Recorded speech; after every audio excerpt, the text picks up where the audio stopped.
Hey everybody, welcome back to Team Lid. Today I'm going to be showing you a Dragonmaid deck profile. Dragonmaids is my personal favorite deck, and quite recently I've been seeing quite a lot of success with it at locals, so I thought I'd share the deck profile with you. So to start off, we have 3 Nib, 3 Ash, and 3 Imperm. These cards are arguably the most decent hand traps of the format, as they can be splashed into anything and still have impact and value. So really good to incorporate. 2 Prohibition. This card is actually something that I have a love-hate relationship with. The card relies heavily on deck knowledge. I would play this in my side, but because I play against a lot of rogue, sometimes main decking it is a little bit better. Mainly because with Dragonmaids you can clear field, and then once the field's cleared, then I can activate the Prohibition rather than it being going first option where I just blindly call something. So it has a lot of utility in that sense, but Crossout also is a good substitute. If you're playing in a very meta-heavy environment, I suggest having Crossout in your main and Prohibition in your side, just because Dragonmaid do lose to very specific things. In Cash, for example, Fenrir is like a Kryptonite card, so if you can Prohibition that Fenrir, you are good to go. So for the Dragonmaid engine, we have 3 Parlor. This is your second best normal summon. It allows you to dump any of your Dragonmaids to the graveyard, which is really good. Obviously a big dragon target for the Parlor. Then we have 3 Chamber. No big dragon target for the Chamber. Please Konami, make a big dragon target for the Chamber. I beg of you. 1 Nurse and 1 Uranus. Nurse is just there for recursion and late to mid game grind. And obviously having its dragon form is just useful. 2 Hospitality. This card is searchable. This card would be better if Chamber had a dragon target for it. Then it wouldn't feel so bad to open up multiple copies of it. But because we do not want to see multiple copies, we are playing 2. Because of that very reason I just mentioned. And then we have 1 Changeover, your fusion card. This synergizes with almost everything in the deck because it allows you to summon 1 dragon fusion monster from your extra deck. So it doesn't say a Dragonmaid monster. So if you have a Fallen of Albaz in a Chamber, hello Lubellion. That's how good this card is. It is searchable and we play it at 1 because it can bring itself back. We have Dragonmaid Tiding. So Tiding at 3 is good. It synergizes with everything in the deck. It's a interruption. It is also a reborn, so it allows you to grind out. This card can also be discarded with the Dragoon or anything else that requires a Rebellion, for example, and then you can use it as a combo piece to actually just keep pushing and pushing through a lot of things that get thrown at you. 3 Pot of Prosperity. This is your consistency card. Sometimes you just need a specific type of engine to help you crack an opponent's board or set up the right field that will be good against them. So Prosperity for 6 or 3. Most of the time I Prosperity for 3 because I just like having extra pieces in my hand, not necessarily needing a target because the deck is consistent, but that is just there as a safety net. Then we have 1 Lubellion. Lubellion can be played at 2. 1 is working out for me just fine. It gives you access to your bestial package, mainly Magnamut. Magnamut is probably one of the greatest cards for your deck. We'll get into that just now. 1 Boldrake. It is an extra deck heavy format. So if you get, let's say, hit to a point where you're in a simplified game state, let's say you're normal summon your Chamber, you get Ashley Impermed, you can go Striker Dragon, activate your Boldrake, summon it, and then you have a Boldrake that's live because you contribute the Striker Dragon to, banish a extra deck card. So really good. Drew Swarm, self-explanatory. Its main value is fusioning it off into a Dragonmaid Shio or any of the Fallen of Albaz packages or fusion targets, and it'll remove a target while you're doing that. So imagine getting a negate in Shio while removing a body on the field. Very, very, very strong. Magnamut, like I mentioned before, searches any of your dragons in this deck, and it is really good. Also, you can technically recycle a Magnamut with Tiding, so you can go Magnamut, quick effect Magnamut, banish your opponent something, summon the Magnamut out, then resolve its effects and whatever, and if you have to, you can Tiding it back to your hand and bounce a card, and then you have a Magnamut again to use. And that goes for most of the Bastiles, to be honest. 2 Fallen of Albaz, very good card. Obviously, it is also a very strong normal summon as well because it's a threat and your opponent has to deal with it. You can like normal summon Fall of Albaz, discard the Tiding. Your opponent has to respond to that, and then you can like use the Tiding effect to special summon any of your Dragonmaid normal summons and then keep on playing. Kit is your Rimbrim target, but it also is a nice normal summon.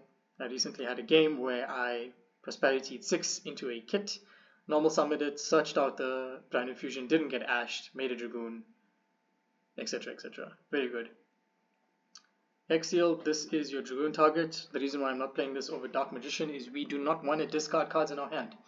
We'd rather have our Bestials still in our hand and not have to discard them for the Lubellion. So making an Albion is really good, and also if you go, let's say, Brand Infusion, you make a Dragoon, you normal summon your chamber, you get your fusion card, right? And then you can fuse that into Shio, and then in the end phase, your Albion will get you another copy of Brand Infusion, which will allow you to push even further in the next turn. So it synergizes well for the whole setup and recovery of the deck. And obviously 3 Brand Infusion to give you access to your branded package. So that's it for the main deck, 42 cards. I found this to be the most consistent. I like seeing almost all of these cards in my hand, so it's very good. So yeah, time for the extra deck. So we have Dragonmaid Shio. This is your Omni Negate and your Recursion card.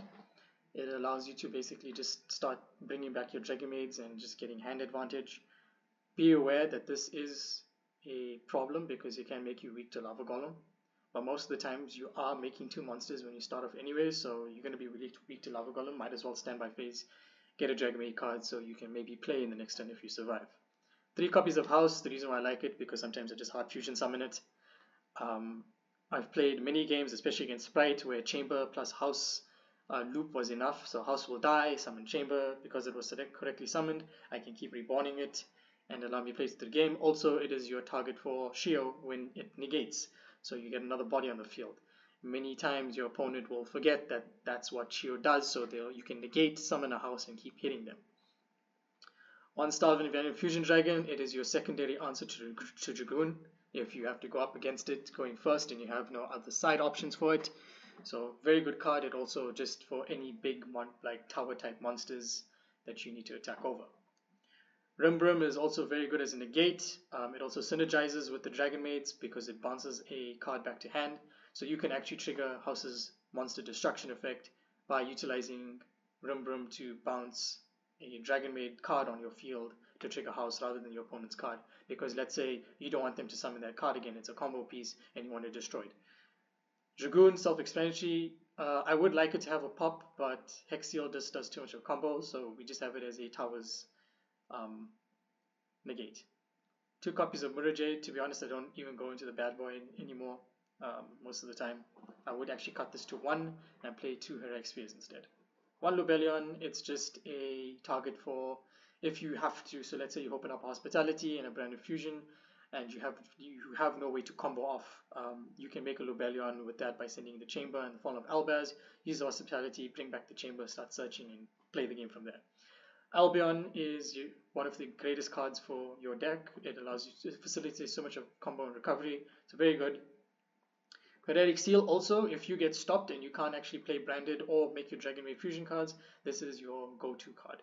It also allows you to out like Scarecrows and other problematic cards as well because it's not a target bounce.